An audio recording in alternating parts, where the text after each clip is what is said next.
صل علی سیدنا مولانا محمد وعلی آل سیدنا مولانا محمد وبارک وسلم صلاۃ و سلاما کثیرا کثیرا۔ اللہ رب العزت کی توفیق اور مہربانی اور اپنے بزرگوں کی دعاؤں سے روزے کے بارے میں ایک حدیث مبارک اور کچھ ضروری مسائل سنائے جائیں گے۔ حضرت ابو سعید خدری رضی اللہ عنہ سے روایت ہے کہ نبی کریم صلی اللہ علیہ وسلم نے فرمایا کہ جب رمضان کی پہلی رات ہوتی ہے تو آسمانوں کے دروازے کھول دیے جاتے ہیں اور کوئی دروازہ بند نہیں ہوتا یہاں تک کہ رمضان کی آخری رات ہو جاتی ہے، اور کوئی ایمان والا بندہ ایسا نہیں جو ان راتوں میں سے کسی رات میں نماز پڑھے، لیکن اللہ تعالیٰ ہر سجدے کے بدلے 1,500 نیکیاں لکھتا ہے۔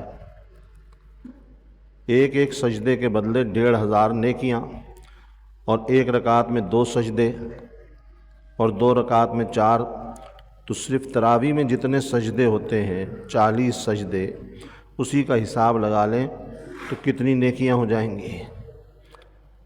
اور پھر اس کے لیے جنت میں ایک گھر سرخ یاقوت سے بنایا جاتا ہے، اور اتنا بڑا گھر ہوتا ہے کہ اس گھر کے دروازے 60,000 ہوتے ہیں۔ جب اس کے دروازے 60,000 ہیں تو گھر کتنا بڑا ہوگا۔ اور ان میں سے ہر دروازے کے ساتھ ایک محل سونے کا ہوگا جو سرخ یاقوت سے آراستہ ہوگا۔ اور جب رمضان کے پہلے دن کا روزہ ہوتا ہے تو اس کے سب گزشتہ گناہ معاف کر دیے جاتے ہیں، یعنی صغیرہ گناہ، کیونکہ کبیرہ گناہ تو بغیر توبہ کے معاف نہیں ہوتے۔ اور رمضان کی پہلی تاریخ سے روزانہ صبح کی نماز سے لے کر سورج کے غروب ہونے تک، یعنی جو روزے کا وقت ہے نا، صبح صادق سے لے کر آفتاب کے غروب ہونے تک، اس پورے وقت میں 70,000 فرشتے روزے داروں کے لیے مغفرت کی دعا کرتے ہیں۔ اور جتنی نمازیں رمضان کے مہینے میں پڑھے گا، چاہے دن کو پڑھے یا رات کو، ہر سجدے کے بدلے ایک درخت ملے گا جنت کے اندر، اور اتنا بڑا درخت ہوگا کہ اس کے سائے میں سوار 500 سال تک چل دے گا۔ یہ تو ایک حدیث مبارک تھی۔ مسئلہ یہ سمجھ لیں کہ روزہ ہر عاقل بالغ پر فرض ہے۔ دیکھیے، بالغ لڑکا اور لڑکی کی بالغ ہونے کی علامات الگ الگ ہیں۔ عمر کی جو حد ہے 15 سال، وہ آخری حد ہے کہ جب کوئی علامت نہ پائی جائے تو 15 سال کی عمر میں ہر لڑکا لڑکی بالغ ہے شرعی اعتبار سے۔ لیکن عام طور پہ بالغ اس سے پہلے ہو جاتے ہیں۔ وہ کیا علامت ہے؟ لڑکا بالغ ہوتا ہے احتلام سے، تو چاہے 10 سال کی عمر میں ہو، 11 سال کی عمر میں، 12 سال کی عمر میں، وہ بالغ ہو گیا۔ جب بالغ ہو گیا تو اس پہ نماز بھی فرض ہو گئی، اس پہ روزہ بھی فرض ہو گیا۔ اب نماز میں کوتاہی کرے تو بھی گناہ گار، سارے احکام اس کے اوپر لاگو ہو گئے، اور اگر روزے میں کوتاہی کرے تو وہ بھی گناہ گار، اس کے ماں باپ بھی گناہ گار۔ یہ تو لڑکے کی علامت ہے بالغ ہونے کی۔ اور اگر یہ علامت نہیں پائی گئی تو 15 سال کی عمر آخری حد ہے، اس میں تو بالغ ہی بالغ ہے۔ 15 سال کے بعد شرعی اعتبار سے کوئی نابالغ نہیں ہے۔ اور لڑکی کے جو بالغ ہونے کی علامت ہے وہ ہے ماہواری، مینسز، کہ جب وہ ہوئے وہ بالغ ہو گئی۔ اب وہ چاہے 9 سال کی عمر میں ہو، 10 سال کی عمر میں ہو، 11 سال کی عمر میں ہو۔ اس کے بعد اس کے اوپر بھی نماز بھی فرض، سارے روزے فرض، اور پھر کوئی گنجائش نہیں ہے روزے چھوڑنے کی بالغ ہونے کے بعد۔ یہ بات سمجھ لیں۔ نماز پڑھنا تو آسان ہوتی ہے، اس میں ٹائم کم لگتا ہے۔ روزہ رکھوانے کے لیے پورے مہینے کے 30 روزے پہلے سے عادت ڈالنی پڑتی ہے، اور نماز کی بھی پہلے سے عادت ڈالنی پڑتی ہے۔ آج ہمارے ہاں اس میں بڑی کوتاہی ہے۔ نبی کریم صلی اللہ علیہ وسلم نے فرمایا کہ 7 سال کی عمر کا بچہ ہو جائے تو اس کو ڈانٹ کے نماز پڑھواؤ، اور 10 سال کا بچہ ہو جائے تو مار کر نماز پڑھواؤ۔ یہ حضور صلی اللہ علیہ وسلم کا ارشاد ہے کہ پٹائی کر کے سزا دے کر اس کو نماز پڑھواؤ، جبکہ 10 سال کی عمر میں ہو سکتا ہے وہ بالغ نہ ہو، نابالغ ہو، لیکن حضور صلی اللہ علیہ وسلم فرما رہے ہیں کہ سختی کرو، سزا دو اور نماز پڑھواؤ۔ کیوں؟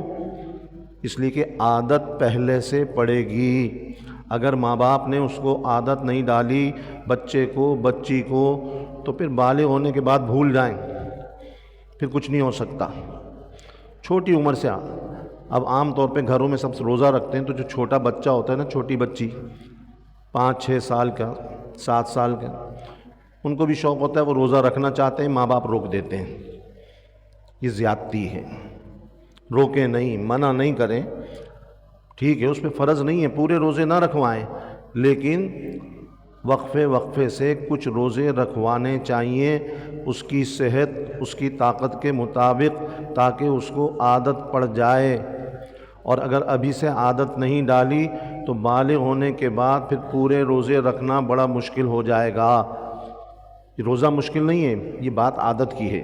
جن کو عادت ہے ان کے لیے کوئی مشکل نہیں، اور جن کو روزہ رکھنے کی عادت نہیں، آپ دیکھ لیجئے آج بھی ہمارے معاشرے میں، ماحول میں، باہر کتنے صحت مند ہٹے کٹے لوگ ہیں، لیکن روزہ رکھنے کی عادت نہیں، تو روزہ ان کے لیے مشکل نہیں رکھ رہے۔ اور جن کو عادت ہے، بیچارے بعض ایسے بھی ہیں کمزور بھی ہیں، بعض کچھ بیمار بھی ہیں، لیکن عادت ہے، سارے کام بھی کر رہے ہیں اور روزہ بھی رکھ رہے ہیں۔ عادت ہے، مزدوری بھی کر رہے ہیں، سخت محنت مشقت والی، اور روزہ بھی رکھ رہے ہیں، کوئی فرق نہیں پڑ رہا ان کے اوپر۔ تو بات عادت کی ہے، اس لیے عادت ماں باپ کی ذمہ داری ہے کہ بچوں کو عادت ڈلوائیں بالغ ہونے سے پہلے، اور جب وہ بالغ ہو گئے پھر اس میں کوئی رعایت نہیں کریں۔ روزے میں پھر کوئی گنجائش نہیں ہے کہ نہیں جی پڑھتے ہیں، ان کی پڑھائی خراب ہوگی، پڑھائی متاثر ہوگی، جی سارے روزے رکھوائیں گے، کمزوری ہو جائے گی، یہ ہو جائے گا، وہ ہو جائے گا۔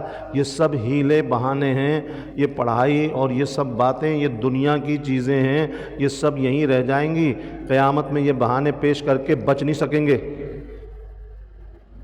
اس لیے بالغ ہونے کے بعد یہ یاد رکھ لیجئے، کوئی گنجائش نہیں ہے روزہ چھوڑنے کی۔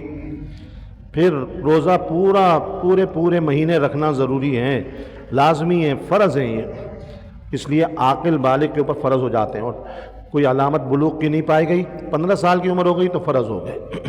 اب 15 سال کے بعد کوئی نابالغ نہیں ہوتا شرعی اور دینی اعتبار سے، ملک کا قانون وہ ایک الگ چیز ہے۔ ایک تو یہ مسئلہ ہے کہ روزے کی عادت ڈلوائیں۔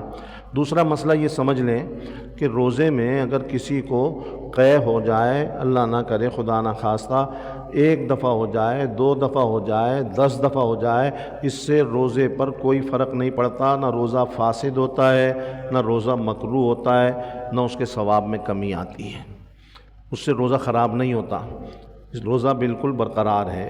تو غیر اختیاری طور پہ جو قے آ جائے، تھوڑی آئے، زیادہ آئے، منہ بھر کے آئے، 1 دفعہ آئے، 10 دفعہ آئے، اس سے روزہ نہیں ٹوٹے گا۔ اور روزے کی حالت میں کسی کو کوئی تکلیف ہو جائے، درد ہو جائے، بیماری ہو جائے، تو اس کے علاج کے لیے اس کو لے جانا چاہیے، علاج کرائیں، لیکن پہلے کوشش یہ کرنی چاہیے کہ اس کو دوا منہ سے نہ کھلائیں۔ اگر آج کل آپ کو پتہ ہے بہت سارے بیماریوں کا علاج انجیکشن سے ہو جاتا ہے، ڈرپ سے ہو جاتا ہے، اگر انجیکشن سے اس کا علاج ممکن ہے اور ڈرپ سے علاج ممکن ہے تو اس سے کر لیں، اس سے روزہ نہیں ٹوٹے گا، یہ بات یاد رکھیے۔ کتنے ہی انجیکشن لگ جائیں، انجیکشن سے روزہ نہیں ٹوٹتا، ڈرپ لگ جائے، چھوٹی ہو بڑی ہو، 1 ہو 2 ہو، اس سے روزہ نہیں ٹوٹتا۔ اس لیے اگر انجیکشن اور ڈرپ سے علاج ممکن ہے تو اس سے علاج کر لیں، روزہ بچ جائے گا۔ اور اگر ممکن نہیں اور ڈاکٹر یہ کہہ رہے کہ نہیں دوائی کھلانی پڑے گی، تو پھر مجبوری ہے، پھر ضرور کھلائیں، لازمی کھلائیں، پھر اس میں تاخیر نہ کریں۔ اگر ڈاکٹر کہتا ہے کہ ابھی کھلاؤ جلدی فوراً ورنہ بیماری بڑھ جائے گی، تو فوراً کھلانی چاہیے، پھر برداشت نہ کریں تکلیف کو، پھر کھلا دیں، وہ روزہ ٹوٹ گیا، اس کی قضا بعد میں رکھ لیں، صرف قضا ہوگی اس کے اندر اور کچھ نہیں ہوگا۔